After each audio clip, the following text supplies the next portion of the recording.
Yeah, I have one. Actually, I can't remember. This might be on here. But the Salmon Festival is coming up on November 1st. That would be the Winter's Salmon Festival. So you don't get it confused with, if you have a plethora of salmon festivals coming up on your calendar. And so Saturday, November 1st, from 11 to 4, and there's also from 1 to 1:45 going to be a celebration of the 25th anniversary of the Pewter Creek Accord. And I believe both Yolo and Solano RCDs are going to be there. I know Pewter Creek Council is going to be there. The Winters Natural Resources Commission is jumping in on some things. And of course, the Solano County Water Agency, there are going to be lots of good things. Music, booths, maybe even salmon. I think the pulse flows start on the 26th. So it's even though it's fish, not fires, it's a chance to see a lot of us actually in person. So it'd be great to see you there. And West Winters will be tabling at that event too. So if you Right all on. want to see us in Excellent. person, we will have a spot. Awesome. Is there, I didn't see a PBA deal on the agenda at all. Is there anything? I was just gonna let folks know about the prep that I was doing with Bailey, but I don't want Yeah, to. that's down in reports. Is it down in reports? All right, then never It mind. is. You guys will find out later.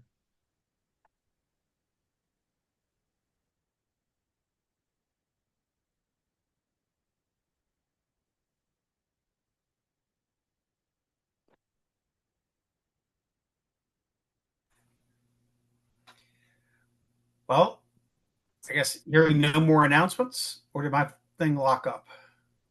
Nope. Are we on moving on to our special guest then, Tanya? Yes. So I would like to introduce our special guest, who is Sarah Kaiser, who does a lot of things, but what I know her and love her for is her enthusiasm and expertise on supporting communities and setting up community grazing cooperatives. And she's had a great meeting in Winters this spring. Lots of people came from Golden Bear and Positas and across the creek in Solano County. And then a well-attended meeting up in Gwenda in August, I think. And then we did a grazing workshop in Solano County, and she will be doing one up in the Cape Valley, January 24th, which is a Saturday. Time and place TBD, but we have time to figure that out. So mark your calendars. So I'd like to turn it over to Sarah. And Sarah, you should be able to share your screen if you would like to do so. And just let folks know about community grazing cooperatives. Because just as a reminder, we did have a speaker a couple of years ago on grazing for fuels reduction. So we're pretty comfortable with that topic, but how to implement it in the community is new info. Yeah, hopefully I have a nice, short, sweet presentation that should just be able to kind of highlight how community grazing cooperatives work. There's always a little bit in there about grazing just because it's a big part of it. But let me get started. And I'm happy to take questions after, but I'm also happy for anybody to pause me and ask questions during. This should be an interactive discussion, so don't feel like you can't stop me and ask a question if you have one to be asked. Okay, let me share my screen.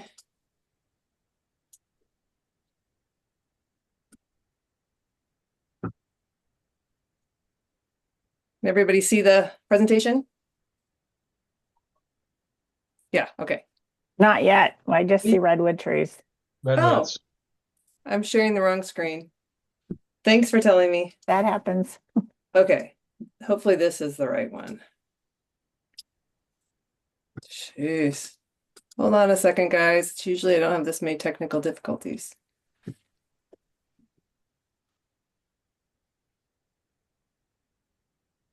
Okay. Now are you seeing the correct slideshow? Yes. Okay.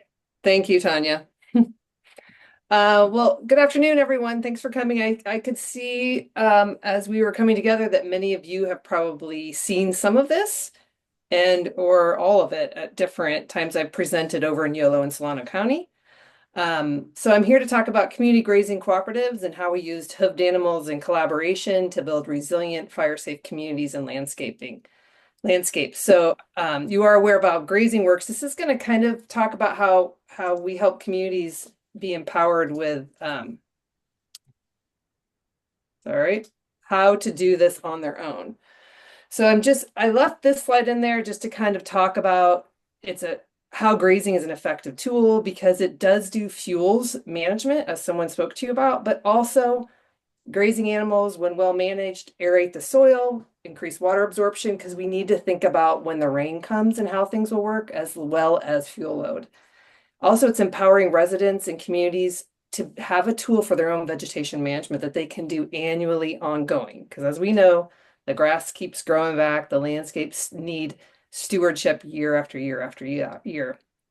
We are also hoping that these community grazing cooperatives, some of them may be able to hire young agrarians from FFA or other places that are interested in animal agriculture, don't have land, and could be hired to manage the flocks in that community. So it's kind of a soft landing to learn this work of contract grazing with a community support, and the community gets served as well.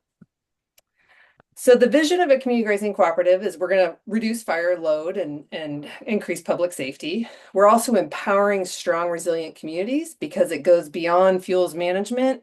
It goes on to when the water comes, and it also goes on to communities taking care of each other. So if there is a fire, they're connected, they take care of each other, they help the person that's next door that may have limited abilities. It just empowers them to have much deeper, more embedded relationships with their landscape and with each other, which is a really important factor in the community grazing cooperative vision, and also in just communities being able to take care of themselves in the changing times.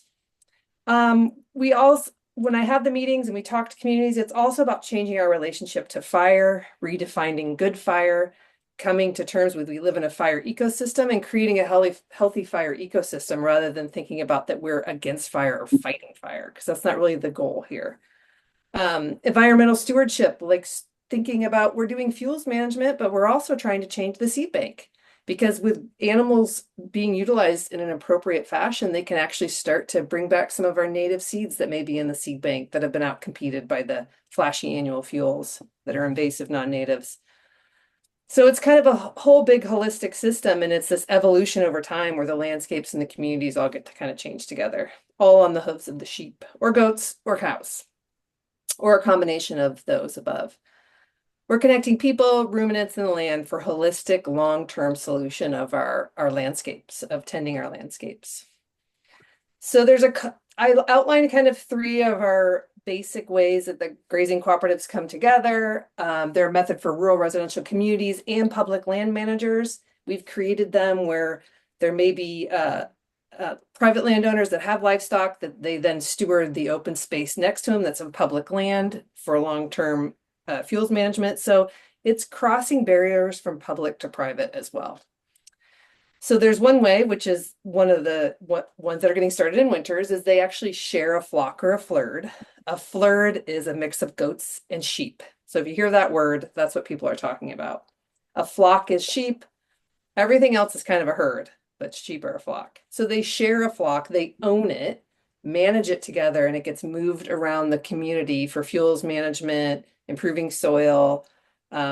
And some of them actually have a breeding program in which they put good protein into their freezers and feed each other, as well as doing all these other things. Sometimes we have rural residential communities next to ranchers that with a mini grant, we're able to provide the infrastructure where we put up the electric fencing, and then the cattle will take care of that landscaping ongoing, and it creates a relationship between the rural residential communities and their next door ranchers. And sometimes communities come together and they don't have infrastructure, they don't have as much time, but they hire a contract grazer who does the grazing of the entire neighborhood. Because when you're hiring this service, it's much more efficient and much more cost effective the more acreages that are getting grazed. So if somebody who has 5 acres pays for it, it's expensive, but if 4 or 5 neighbors that have 5 acres, it's much less per person per acre. And you can utilize that grazing around your infrastructure and things like that. Um, so I kind of brought this in, thinking of like we're connecting technical agencies to landowners and what is needed. How do we help this concept get started? How do we support communities with the beginning so they can get started for their ongoing stewardship? And the Land Smart Grazing Program and our Solano and Yolo RCDs are attempting to replicate this where there's mini grants to support some of the upfront infrastructure costs. So it helps the communities get started and then they have the maintenance that takes care of them ongoing rather than funding a single application of contract grazing, which you would need to continue to fund year after year after year after year. Ongoing support with animal husbandry, community negotiations, equipment questions. I provide everybody who's interested in, I am funded by a private grant in which I've established a lot of the foundations. I provide everybody who's interested with the whole Google Drive with all of like a budget, their systems, their questions, animal husbandry support to get them started. And I'm available ongoing for questions and Q&A and just all the things that might come up for people who are new to it. Development of local mentors, which we've also been doing in Yolo and Solano counties. There's a lot of ranchers or veterinarians or people that are doing this that are now committed to supporting these communities, and they've built their own relationship and have a mentoring program.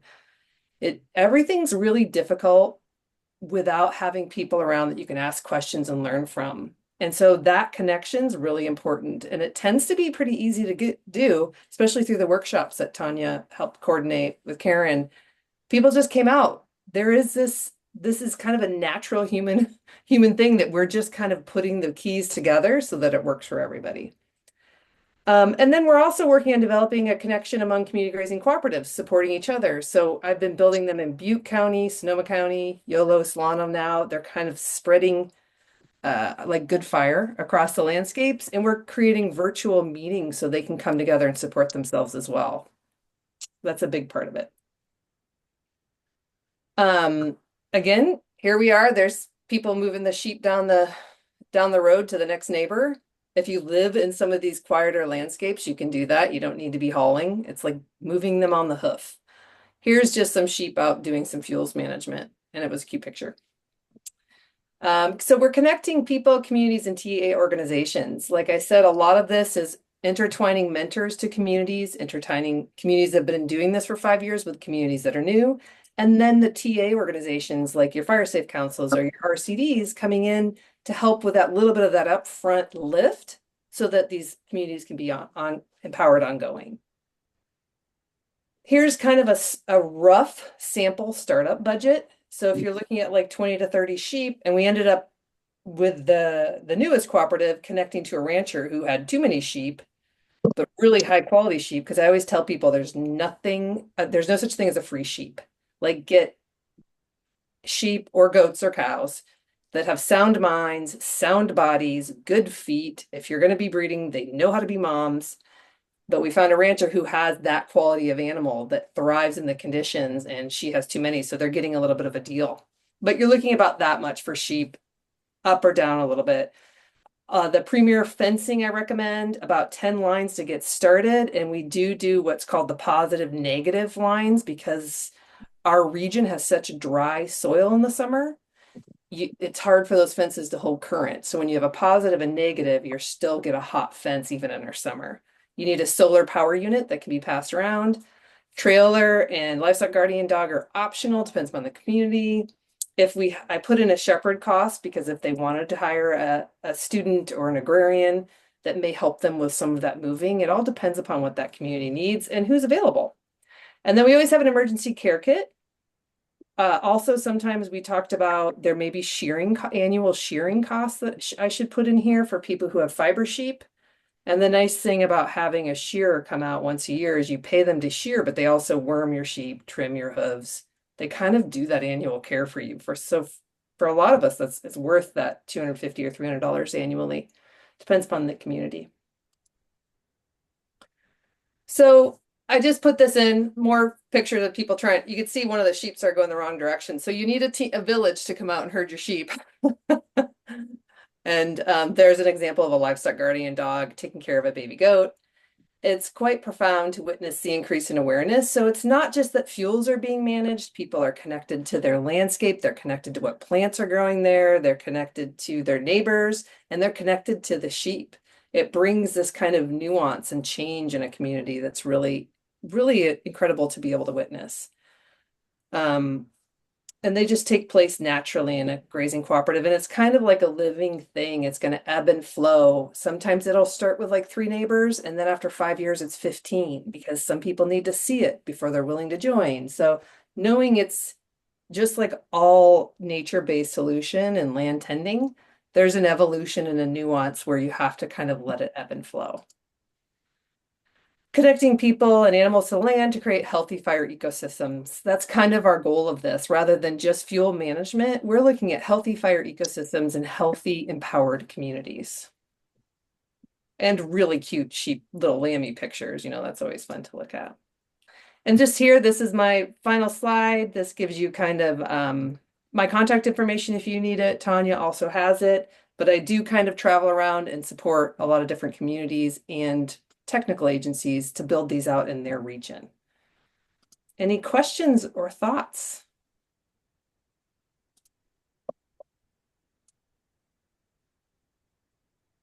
Yeah. Hey, Sarah, this is great. I've heard about a lot of success with people doing this. I'm Matt for Bobcat Ranch. Could you Oh, hi. explain a little bit to the group about dietary preference of sheep versus goats and sort of what factors are used to determine what animals are used in certain situations? Thank you. That's actually a really good question because a lot of places I go, everybody like the in animal right now is goats. Everybody's like, we want goats. And goats can be very good, but they're really browsers, they're brush eaters. If your landscape is a lot of grass and flashy fuels, you're better with sheep or cows. Goats are not actually as good at getting that down. Sheep are also, I always tell people when you're new to this, if you're owning your own flock or flood, sheep are easier to manage. They tend to press things differently. They don't cause you as much trouble. So there's also a personality difference to think about. Cows are great, and if you live next to a cattle rancher, there is an ease to cows. You don't have to worry about predation as much. You can have a single hot wire if they get trained to that. So you need less infrastructure and you need less predator protection. And cows predominantly eat grasses. Sometimes you can push them into shrubs. I know some people that get them to eat some coyote brush and things like that at certain times of year, but they're predominantly grass eaters. Sheep are grazers too. They're nose to the ground. Their first choice, if you put them out in a field, is the brassicas and the broadleaf green plants. They really like that. Then they'll go to grasses. Then they will go to shrubby stuff and woody stuff. Goats, anywhere you put them, are going to want to eat shrubs first, and then we'll go down to the grasses or the things on the ground. But they just don't, goats are much thriftier. They're lighter. You need more goats to have the same impact as you would sheep if you're looking at grass impact. Is that good, Matt, or do you want to add anything to that? I think you're a cattle guy. That's great. We're probably going to do some contract raising here this spring for invasive species, Great. yellow star thistle, barb goatgrass, and Medusa head. With cows? With sheep and goats. Okay, that's great. And so it could be an opportunity for us to connect to community members, especially if people wanted to move on after here. Yep, because and you probably know this already, Matt, because it's not just what they eat, but it's also timing. If you're looking at invasive species management, there's certain times that you're going to have a much better impact on those plants than others, and I'm sure you know that. But yeah, goats are great at the yellow star thistle, and even some sheep. Cows are, I don't know how you feel about that. They're harder. Their impact is good, but yes, Ken. Yeah, I wonder if you want to comment for people who are listening about water infrastructure, which wasn't on your list. It's different for the different kinds of grazers. Sure. And I certainly noticed watching my neighbors graze that sort of the pattern of graze intensity depends on where the water is. And cows in particular really like hanging out next to the water. I want to comment on that a little bit. Thanks, Ken. Yeah, that's a great point. So I didn't put that in our list because that was kind of a sample budget for a rural residential community. And basically they're close enough that they use hoses to get to a trough. So essentially you need a trough or a bucket. I recommend everybody have a float so that you know your animals always have water. Hoses and a float work in those scenarios. If you're farther out with less water resources, you do need to consider other options to get the water to the animal. All animals, yes, you're right, Ken, are going to loaf around water and or in the shade. So they're going to hang, and that's what we call our water. And if you had to feed them at any point, most of our places want to try to avoid feeding them. Wherever you're feeding them, wherever water is where you're going to have more impact. So this is the other thing that's the beauty of a community grazing cooperative is that the neighborhood's actively practicing prescribed grazing because the sheep don't stay on one neighbor's property for very long. They'd stay there, do their impact, they'd move to the next, they'd move to the next, they'd move to the next. So that's high impact you see around the water isn't going to be as big as if they're in a pasture where they don't move out of that pasture and that's their only water source. So the movement and the new places for water source, and that was for Matt too, I'm sure you see this, like if you have a place that is a bunch of yellow star thistle, if you put your water there, that's how you start to change that seed bank because you need to impact it harder to change it. So with these rural residential communities, generally it's a hose, a small trough, or even a big bucket with sheep and goats and a float is what the water sources they need. And you can move that around to get impact in different places. And they'll always in the summer impact like under trees a little bit more and stuff like that. So, but that's the beauty of the move. Don't let them stay in one place for the whole year and you start to really see that evolution happening.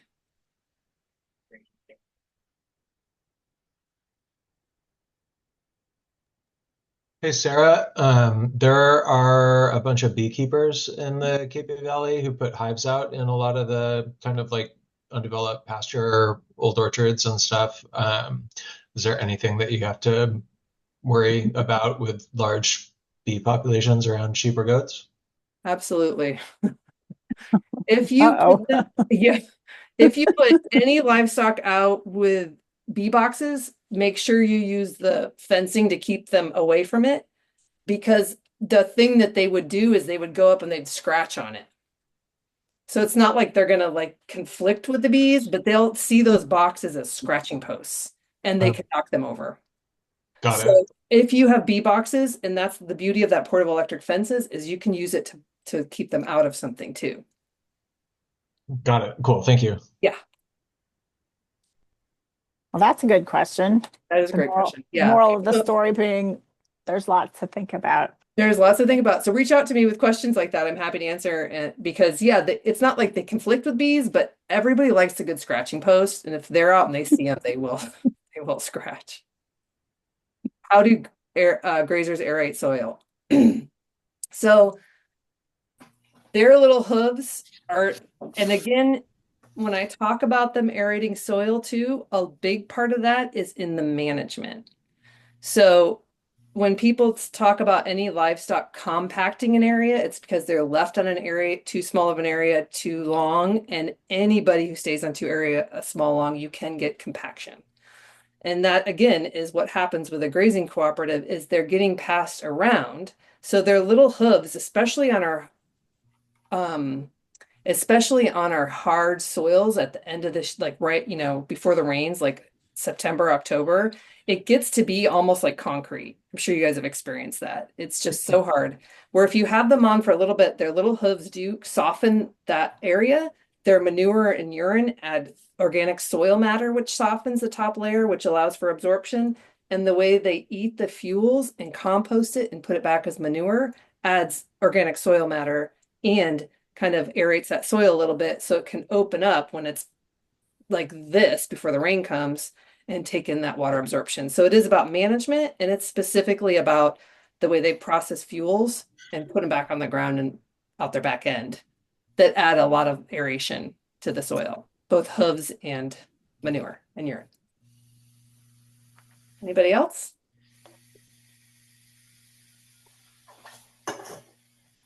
Well, I did not put a time limit on this, but because there are day-long, week-long workshops on grazing, and I just wanted folks to get a little taste of cooperative grazing potentials.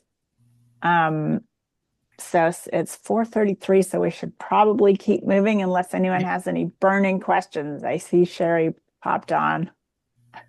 And you're welcome. Tanya can send out my contact information, so you can shoot me email too with questions if you think of something later. Yeah, and I look forward to connecting with you, Sarah, for Napa County, to connect up between Sonoma, Yolo, and Solano. Yeah. We have lots of folks who are interested in this concept, and I would love to kind of look at it a little bit more closely and maybe host some workshops over around this area too to get more people a fuller understanding of what it looks like. So thank you. We should bring in, of course, I think we talked about this already, but Corey from, Yes, Corey's on Napa board Pasture too. Protein. Absolutely. Yeah, She and I Corey. can tag team that together. We make a good, Yeah, she said the same about you. Great. Perfect. Thank you. Looking forward to it. Well, thank you, Sarah. I wish we had more time. That's okay. Hopefully I tantalized everybody that they can reach out to. Exactly. Exactly. Thank you. All right. So Jonathan, back to you. Okay, well, we have the item that was item number 6, which is consider assisting Rumsey Irrigation District in paying for the removal of leaning trees to prevent fuels on the ground. And as Ken is still and we do have a guest. Yep. To give us some more information that we've all been waiting for.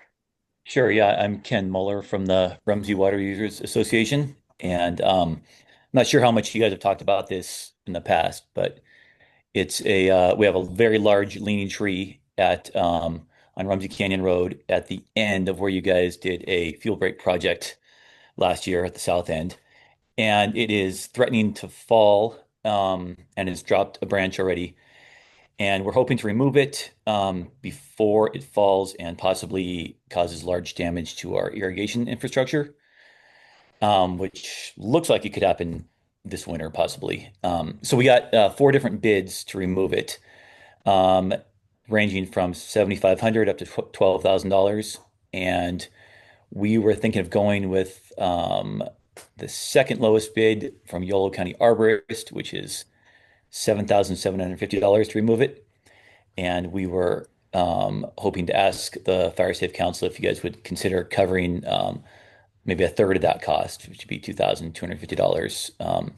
It would help continue the fire break that you guys started there. And that bid includes chipping of all the small branches and leaving of the trunk and larger sections, which we would then burn. Probably not this winter, they'd be too green, but the next winter, probably drag them out of the way and burn them at that point. So yeah, let me know if you have any questions about that at all.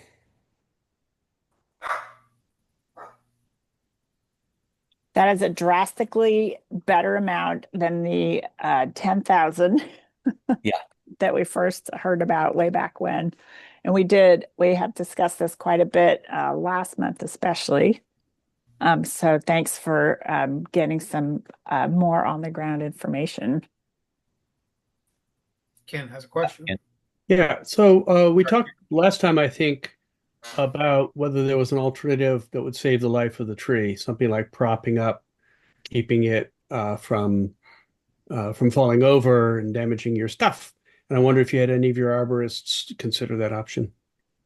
Yeah, 2 of them did give a bid to basically trim the tree. One of them to kind of reduce the whole canopy a little bit, and take off a very large branch that's on the south side, which is where it's leaning.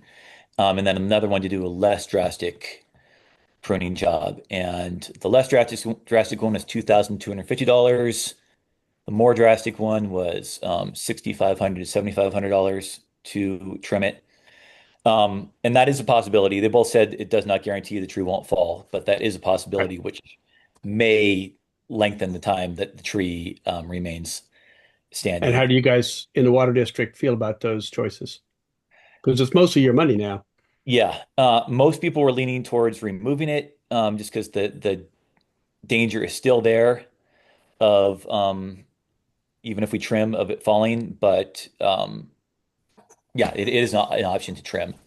as far as cabling or propping it up, no one thought that was a realistic possibility because it was so large and really had nothing to cable it to. But yeah, the trimming would be a possibility. So Yeah, and for the structural part, we went out there, we were in the area with our registered professional forester, and he agreed nothing to cable it to. And there are situations where you can, do big props, but the ground is so uneven and there's a ditch right there that there's no good, like, solid place to put a support. So Oh, that makes a that lot of kind of sense. structural stuff, might make sense in a flatter, more solid area, but there's a ditch and then a mound and a Yeah, I've only waterway. seen I've only seen that solution in real flat places like city Hmm. squares and such. So totally makes sense. yeah, I hate to cut down the tree. It's a big, beautiful tree, but it does seem like it's the fall is imminent, if not this year, within the next few years.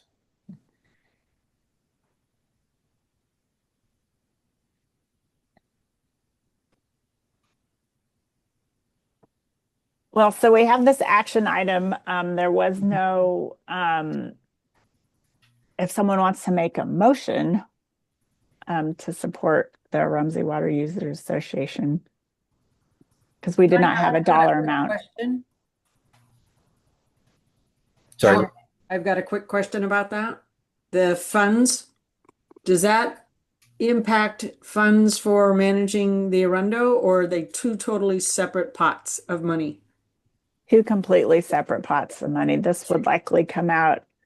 Ellie and I were discussing about, we've got our little line items in our list of projects that are basically estimates, but there's a lot of funding in the chipper program pot.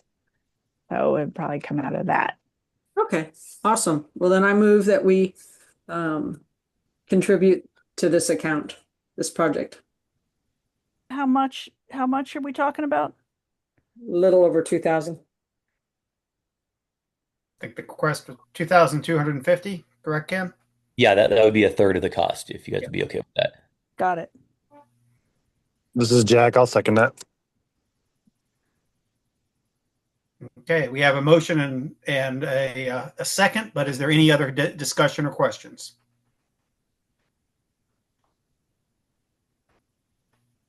Hearing none, I'll call the question. All in favor of, yeah, there's somebody speaking up. Or just somebody speaking off mute.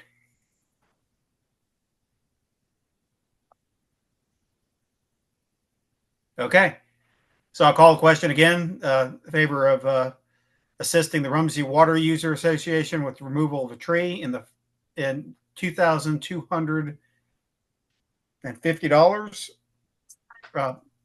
Say aye. Aye. Aye. I Any opposed? Nay.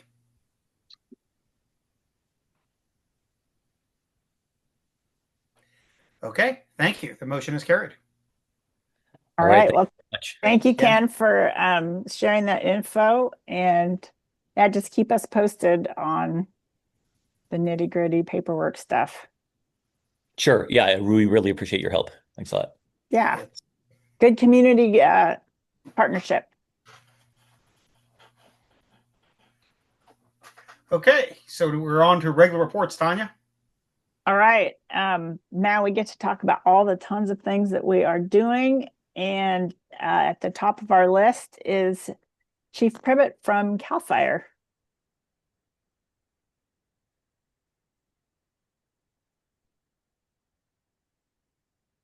Unless he went away. Oh, he's still here.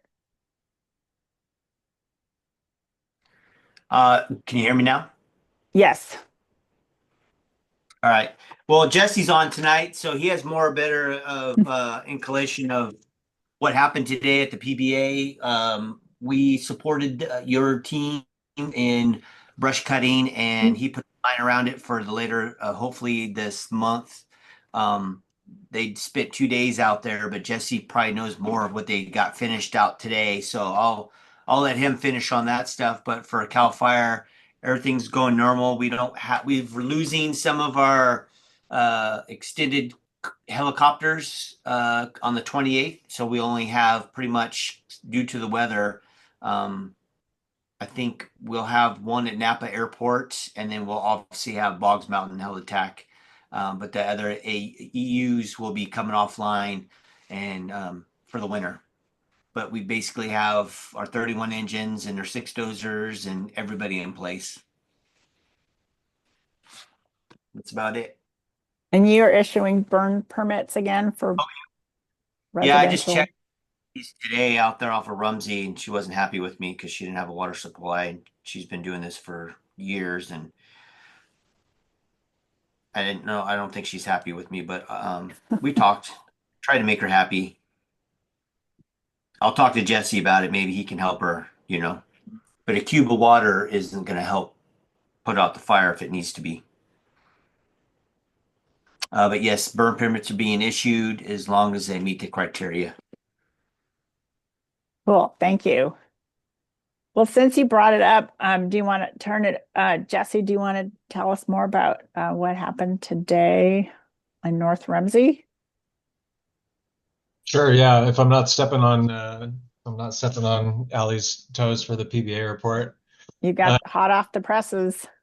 We've got 4-acre plot. Cal Fire and Cape Valley Fire have been supporting the RCD crew to set up a prescribed burn up on Rumsey Canyon Road. We're hoping, I think, for like a mid-November burn date. I think that's pending the PBA's burn boss guy availability. But we were able to get out there and get line around the entire unit. All of the trees have been limbed up, and all of the debris has been piled throughout the unit. Yeah, it was a bunch of good work by a huge number of chainsaw wielding firefighters, which was great.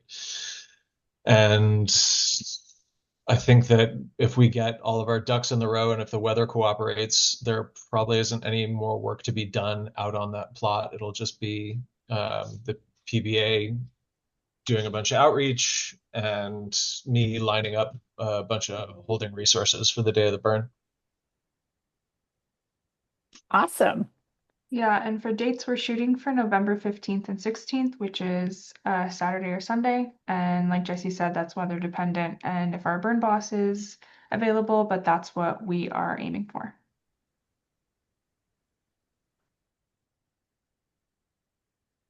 Cool. Well, I just looked at the time and we have 15 minutes left. So thank you, Jesse. I'm going to whip through. So you all got my coordinator report and most things are in there.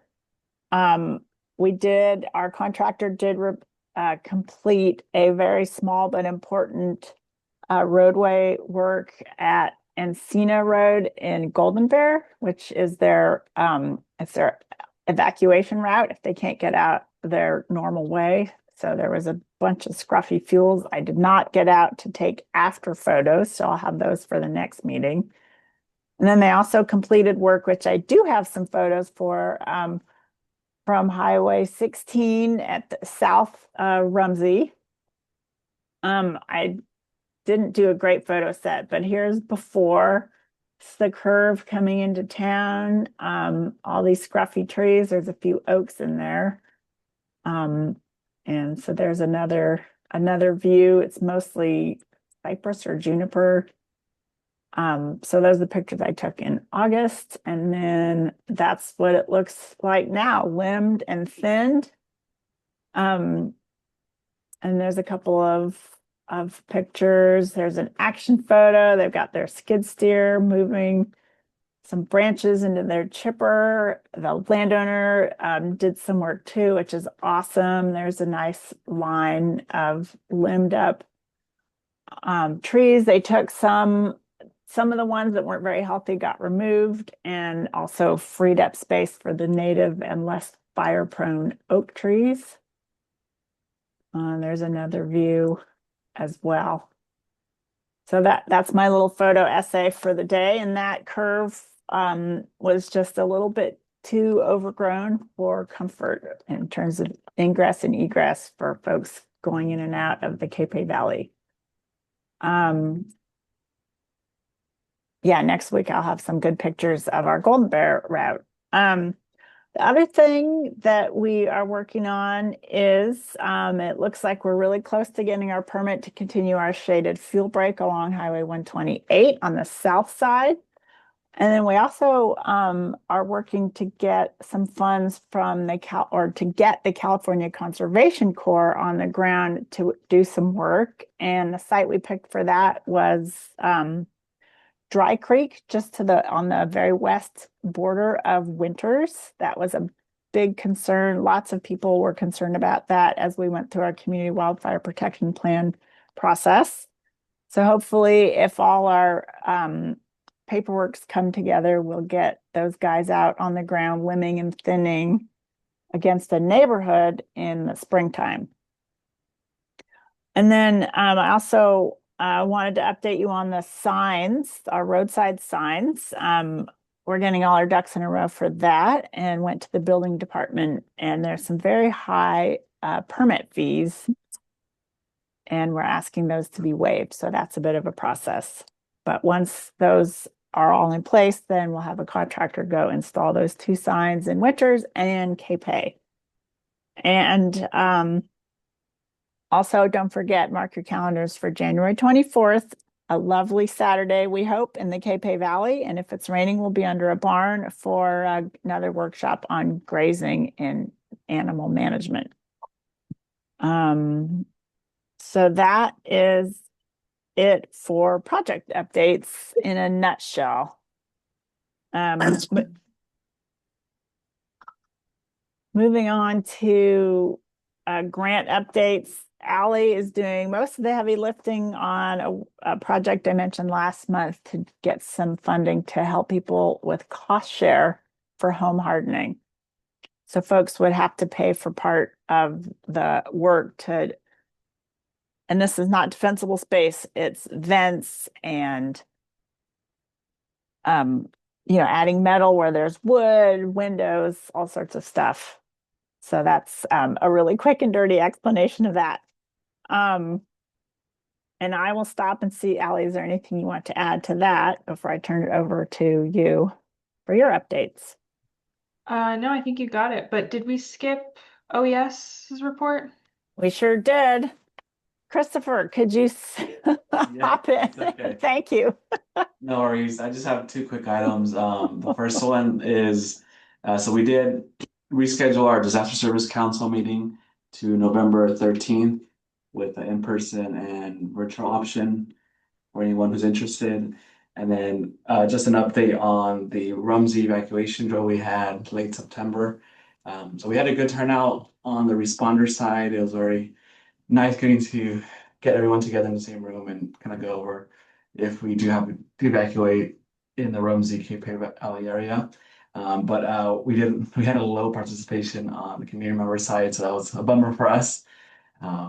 So we're kind of moving forward, working with Moira and Jesse and Jonathan to kind of see how we can improve for the next drills that will be hopefully hosting in the upcoming future.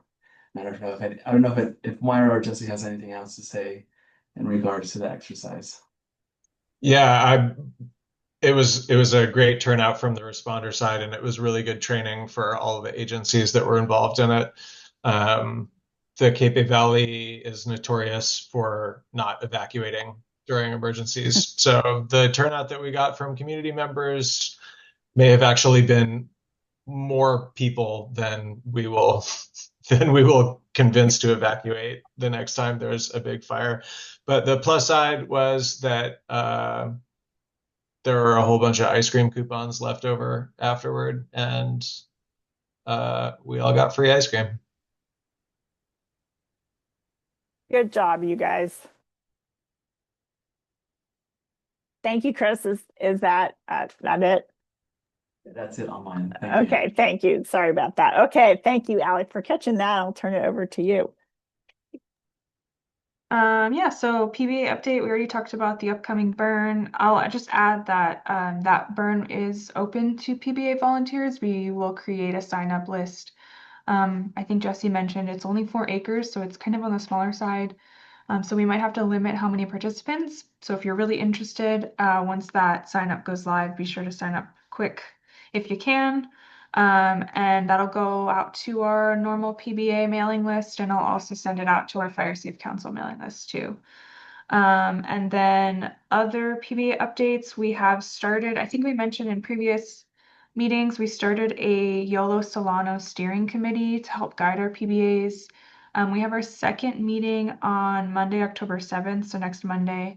And we'll just be working to kind of set intentions and figure out how it'll move forward. So that's exciting. I think we have 9 members. And I don't know. I think it's 5 from Yolo and 4 from Solano, maybe, or maybe the other way around. But just community representatives that will help lead the PBA and bring in their guidance and help with getting the community involved and all of that. So that's exciting.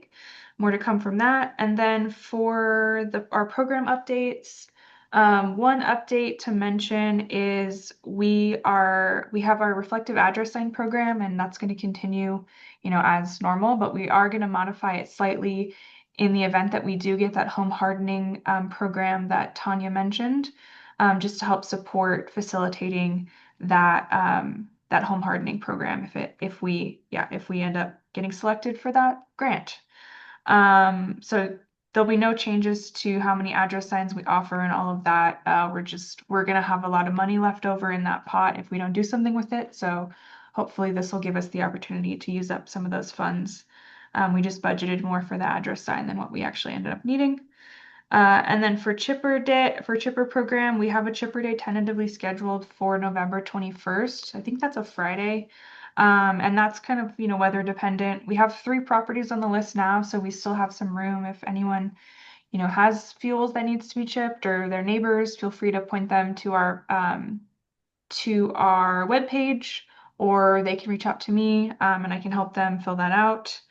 And I think that's it from me. So yeah, back to you, Tanya. Awesome. And it looks like we have Karen is still here. Yay. Karen, can you give us an update from Solano? Yes. Mostly things that have already got mentioned. The PBA ongoing partnership. We are still hard at work on our biochar kiln loan program, working on getting that run through lawyers, and then it'll be on the website, and I'll make sure to share that announcement with you so that that tool could be available. With the LNU burn ban lifted, that's pretty exciting that it can get used, provided everything is set up for it. Other pieces that I want to share, similar to what Kate Laddish mentioned earlier about salmon, not fire, there's another event, delightful, fun event coming up, and that is the Solano RCD's Fall Native Plant Sale. It's coming up on Saturday, November 8th.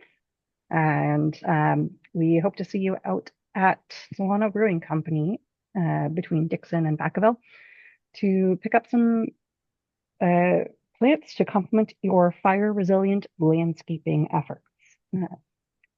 These are native plants that do well in our fire-adapted landscapes. You said the sale's on November 8th, and it's at what brewery and at what time?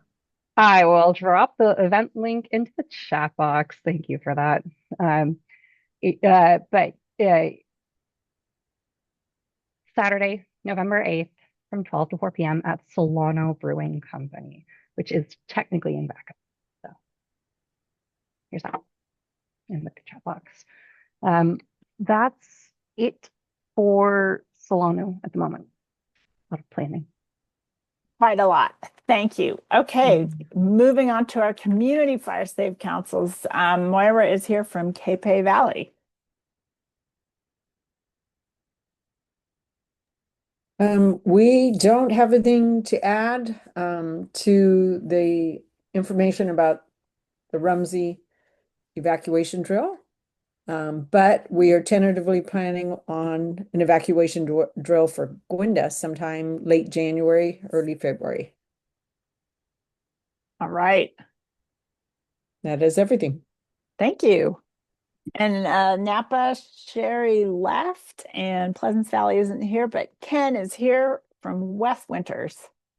All right, get to close it out again.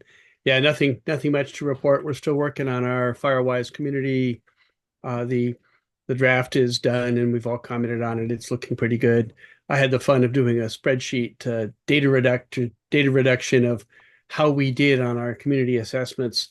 And yeah, the good news, bad news there. I'm sure you all have seen that kind of thing. But overall, the grand average was about 2/3 of the items were fire safe for the properties that we evaluated, which struck me as fair.